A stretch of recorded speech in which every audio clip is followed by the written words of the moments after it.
Hello, my name is Melissa Raymond, and I'm from the University of Wisconsin-Superior, and I'm doing an action research project on the effects of positive interactions on student learning.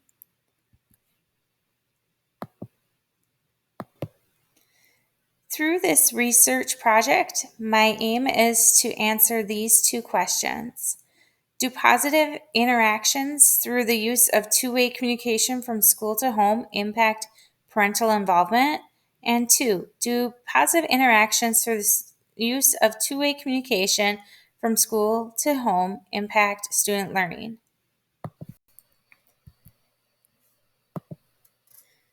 First, I will give you a little background information on my topic. Why did I choose this topic? This year will be my second year as a special education teacher at my school in the cross-categorical program. My philosophy as a teacher and case manager is that my job is to create a positive, welcoming, and collaborative environment with both my students and parents.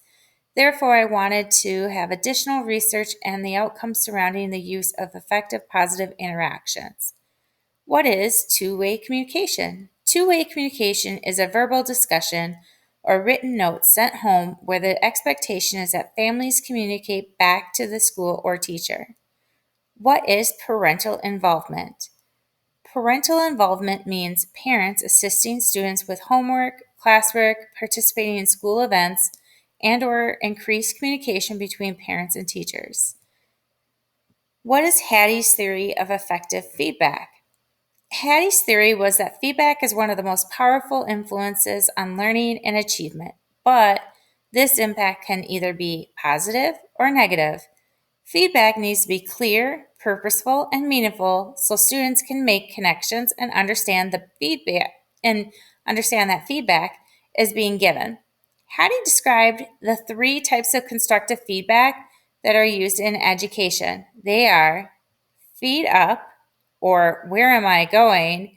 So students should be determining the success criteria and provide reasonable goals for themselves. The next type is called feedback, which is how am I going?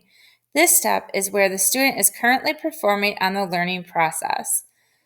The last step is feed forward, or where to next, which is the next step for the student to obtain their goal. Throughout Hattie's research, he studied the effects of using effective feedback on students and learning. However, he never researched the use of effective feedback on parents and its outcomes. For that reason, this study is important for future research. In this section, we will learn more about the intervention that will be used in this action research project. As a reminder, the aim of this study is to determine if positive interactions through the use of two-way communication from school to home impact parental involvement, and do positive interactions through the use of two-way communication from school to home impact student learning. In this study, it will be proposed to 33 students and their parents or guardians in the cross-categorical program at a K-5 elementary school in a suburban city of Minnesota. The school currently houses 530 students within the elementary school and has roughly 125 students in all of its special education programs, including those only serviced for speech and language services. These students and family members participating in this study will have an IEP in the following categories: developmental delay, other health disorders, autism spectrum disorder, specific learning disorder, or emotional behavior disorder. Within these disabilities, these students are considered to have needs that are mild to moderate. Willing participants will complete pre-assessment surveys. Students will complete academic and behavioral assessments in September as a pre-assessment. I will go over more of this on the next slide. While completing the literature review, research showed that new teachers were leaving college ill-prepared in how to communicate with parents and establish relationships. And Hattie's research only showed the importance of effective feedback with students, but it hadn't been studied yet with parents. Therefore, teachers will be provided an hour-long professional development training on Hattie's research on effective feedback at Welcome Back Week. Then, throughout the school year, teachers will meet monthly during their professional learning communities to collaborate, plan, and learn effective practices on positive two-way communication with parents. Participating parents and/or guardians will receive two-way positive interactions from the teacher twice weekly. In this section, we will learn about the data collection methods used in the Action Research Project. Students will complete surveys in the months of August, November, and January that contain demographic information, open-ended questions, and Likert scales ranging from strongly agree to strongly disagree. In addition, students will participate in district-wide assessments called FastBridge. FastBridge is a computer screener comprised of A reading and A math. This is completed in August and January. Additional progress monitoring will be completed biweekly in math automaticity and in A reading, which can be letter sound fluency for kindergarten, nonsense words for grades 1, and passage fluency reading for grades 2 through 5.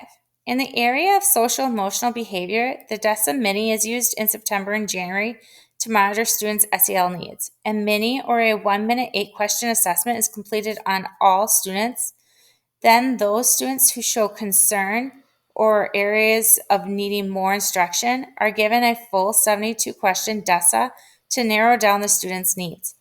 Parents and guardians, too, will complete a survey. The survey starts with demographics to learn more about the family. Then it uses the same Likert scale as the students, ranging from strongly agree to strongly disagree, to asking questions about their feelings regarding school, communication, safety, and involvement. The survey concludes with open-ended questions for parents to respond to.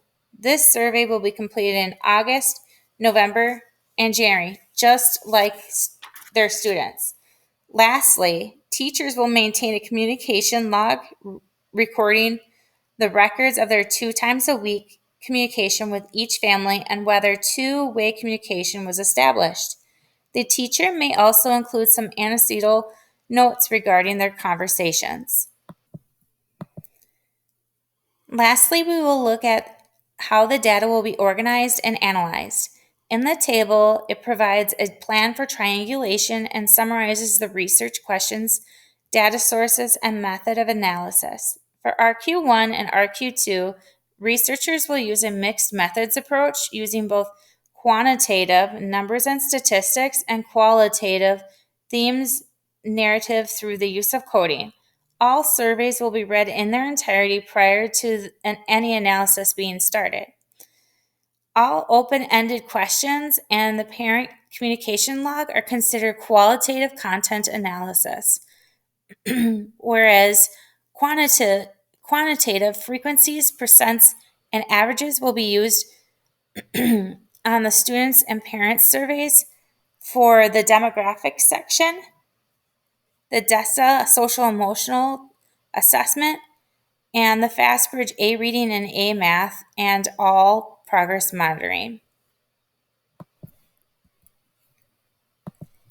Thank you so much for listening to my proposal for my action research project. If you should have additional questions or want additional information, please reach out to me at my email. Thank you.